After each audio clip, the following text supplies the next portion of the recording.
парасат биігінен ойлай алатын адам, яғни осы парасатты деген ұғымға жауап береді. Мен үшін өмірді үлгі тұтатын адам әкем, шешем болды. Ең бірінші тұтас жауап берсем, қазақтың тарихын оқу керек әрбір азамат. Құрт жеген ағаш құлаған дауылдан көреді дейді. Яғни ең бірінші сана өзгерсе, қоғам өзгереді.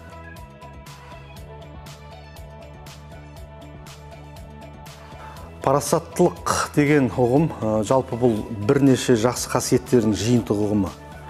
Парасатты адам, парасатты қоғам немесе парасаттылық деген түсініктің ішіне білімді, ақылды, Абай атамыз айтқан толық адам немесе кемеліне жеткен адам деген түсініктер бар ғой. Яғни мен ойлаймын, осы тұрғыдан алған кезде жан жақты өзін толық жетілдірген, дәстүрін білетін, тарихын білетін, болашағына бейжай қарамайтын, бүгінгі күнін бағалай алатын адам, яғни білім биігінен, парасат биігінен ойлай алатын адам, яғни осы парасатты деген ұғымға жауап береді. Ел жанды болу деген не? Еліңді сүю, жеріңді сүю, қадірлеу. Ал құрғақ сөзбен айту қазір екінің бірінің қолынан келеді. Сен де, мен де, ол да, сауыншы да, механизатор да, инженер де, бәріміз ұлттың, елдің болашағы үшін жауаптымыз. Ал ел алдында біз ел жанды болу үшін ойлаймыз, не жасау керек? Керемет көпір салу, немесе әлемде жоқ ғимарат тұрғызу елдің жандылықтың бірден бір элементтерінің біреуі ғана шығар. Ал ел жанды болу үшін сіз не істеңіз?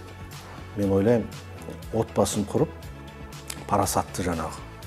Отбасында парасатты болу, парасатты отбасын құру, парасатты балашаға тәрбиелеп, үйіңіздің есігін ашып, парасатты қоғамға қосу.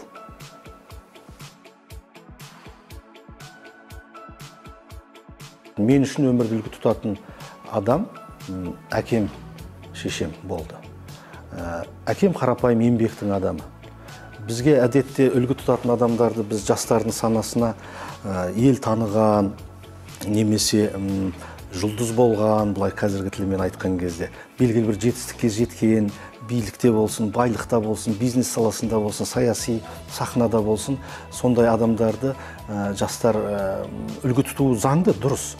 Бірақ ең бірінші сенің өзің үлгі тұтатын адамың жаныңда жүр. Осыны ұмытпауымыз керек. Анаңның жаққан ошаққа, ошақтың отына жылынып, әкең еккен еменің көлеңкесінде өскен ұрпақ жаман болмайды. Ең бірінші тұтас жауап берсем, қазақтың тарихын оқу керек әрбір азамат, менің түсінігімде. Өзінің ұлты, халқы, кешегі қай жерден шыққан, қандай ұлт болған, қандай жетістіктерге жеткен, қандай қала салған, қандай өркениетке үлес қосқан деген сияқты тарихтан алу керек. Бабаңды жақсы көріп кету үшін баба тарихын оқу керек. Бабаңды сыйлау үшін кешегі тәуелсіздіктің жолында ұйқы көрмеген, күлкі көрмеген, көз жасын көл қылған, бүкіл ғұмырын сарп еткен бабалардың жолына қарап отырып, біз мәңгі бақи қарыздар болып өтуіміз керек. Енді кейінгі тәуелсіз жылдарында жазылған Тұрсынжан Шапайдың «Қазақтың жаны» деген керемет кітап бар. Соны оқыса, енді ақын ретінде мен енді үшінші ойлаймын, поэзияны да оқу керек. Поэзия адамның жанын ізгілікке, сезім, жақсы аяулы сезімдерге тәрбиелейді. Мұқағалиды оқысын, Фаризаны оқысын. Парасатты қоғам дегеніміз сол жаңағы кітап оқитын, жақсылыққа жаны құмар, жан ашыр, білімді, парасатты, оқыған, ізгі қоғам деген сөзді де айтып жатамыз. Ұрлық болмайтын, жамандық болмайтын, былайша айтқанда керемет, ешкімнің ақысын жемейтін, ала жібін аттамайтын қоғам құрғымыз келеді. Әлгі қазақта мақалы бар, құрт жеген ағаш құлаған дауылдан көреді дейді. Егер біздің өзегімізде өзгерісті қаламайтын басқа жаман пиғыл болса, біз ештеңені өзгерте алмаймыз. Өзің өзгергің келмесе, еш нәрсе өзгермейді. Яғни ең бірінші сана өзгерсе, қоғам өзгереді.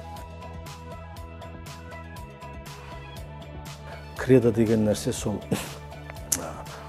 Абайда жатыр ғой, көп нәрсе. еңбек етсең ерінбей, тояды қарын тіленбей дейді абай. Осыдан артық үлкен кредо керек емес, алыстан іздеп.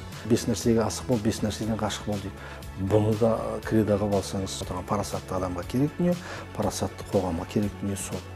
Қазіргі менің уақытым еңбек ететін жастамын, жұмыс істейтін елімнің ертең отбасым үшін, өзім үшін жұмыс істейтін жастамын. Сондықтан менің қазіргі ұстанатын кредом еңбек етсең ерінбей, тояды қарын тіленбей.